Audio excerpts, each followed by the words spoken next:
रूस के president Vladimir Putin के पूर्वी यूक्रेन के हिस्सों को आजाद देश के तौर पर मान्यता देने के बाद अब समझौते की संभावना बेहद घट गई है। रूसी सेना ने यूक्रेन को घेर लिया है। वो वहीं अमेरिका और यूके जैसे उसके सहयोगियों ने रूस पर कड़ी आर्थिक पाबंदियां लगा दी हैं। ऐसे में यूरोप में एक बड़े युद्ध की आशंका लगातार बढ़ती जा रही है।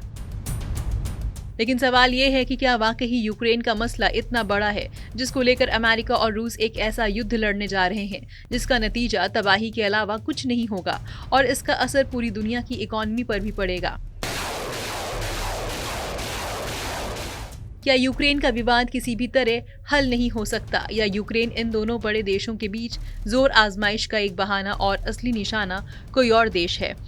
इस सवाल का जवाब जानने के लिए हमें इतिहास के पन्नों को पलटना पड़ेगा और तब हमें पता चलेगा कि यूरोप, अमेरिका और रूस के बीच की इस तनातनी का असल निशाना यूक्रेन नहीं बल्कि जर्मनी है। जी हाँ, जर्मनी, वो जर्मनी जो इस तनाव में अमेरिका के साथ आधे अधूरे मन से खड़ा है।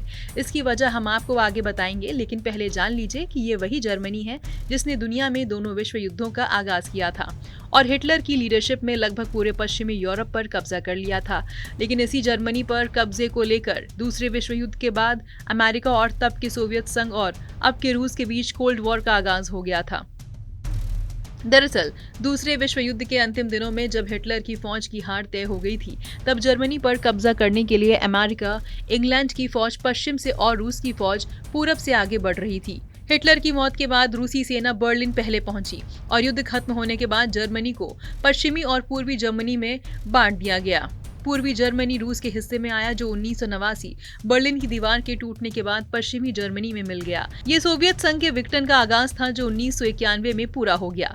एक होने के बाद अमेरिकी खेमे में शामिल होकर जर्मनी ने जबरदस्त तरक्की की और मौजूदा वक्त में जर्मनी यूरोपीय यूनियन का सबसे पावरफुल देश है। और अब हम आपको बताते हैं वो वजह जो इस पूरे विवाद में जर्मनी के असली टारगेट होने का इशारा करती है। दरअसल भौगोलिक रूप से जर्मनी रूस के करीब है और बीते 2 दशक में रूस की नेचुरल गैस का सबसे बड़ा ग्राहक है। जर्मनी की लगभग 50% गैस का आयात रूस से होता है। ये गैस जर्मनी को काफी कम खर्चे में मिलती है और इससे मिलने वाला पैसा रूस की इकोनॉमी को बनाए रखने की बहुत बड़ी वजह है। इसी गैस के निर्यात ने रूस में पुतिन को इतना पावरफुल बना दिया है। यानी ये जर्मनी और रूस दोनों के लिए विन विन सिचुएशन है। इस गैस की पाइपलाइन रूस से यूक्रेन होकर पहुंचती है जिसकी रॉयल्टी यूक्रेन को भी मिलती है। 2014 में क्रीमिया को लेकर हुए विवाद के बाद जर्मनी और रूस ने एक नई गैस पाइपलाइन बनाने का फैसला किया जिसका नाम नॉर्ड स्ट्रीम 2 है। ये यूक्रेन को बाईपास करके समंदर के रास्ते जर्मनी तक पहुंचती है।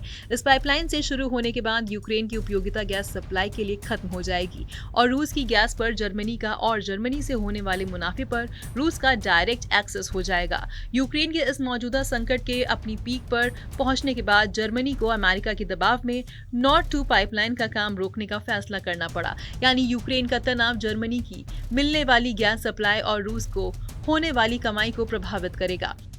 यूक्रेन का मसला जर्मनी को रूस अलग ले जाकर खड़ा कर रहा है, जबकि रूस की कोशिश है जर्मनी को उसकी सप्लाई बरकरार रहे ताकि रूस की इकोनॉमी चलती रहे। यही है जर्मनी का प्रभुत्व जमाने की अमेरिका रूस की वो कोशिश जिसने जर्मनी को इस पूरे विवाद में असली निशाना बना दिया है। इस वीडियो पर क्या है आपकी राय? कमेंट सेक्शन में जरूर बताएं। देश विदेश की तमाम बड़ी खबरों से जुड़े रहने के लिए आप सब्सक्राइब करें हमारा YouTube चैनल TV9 डिजिटल।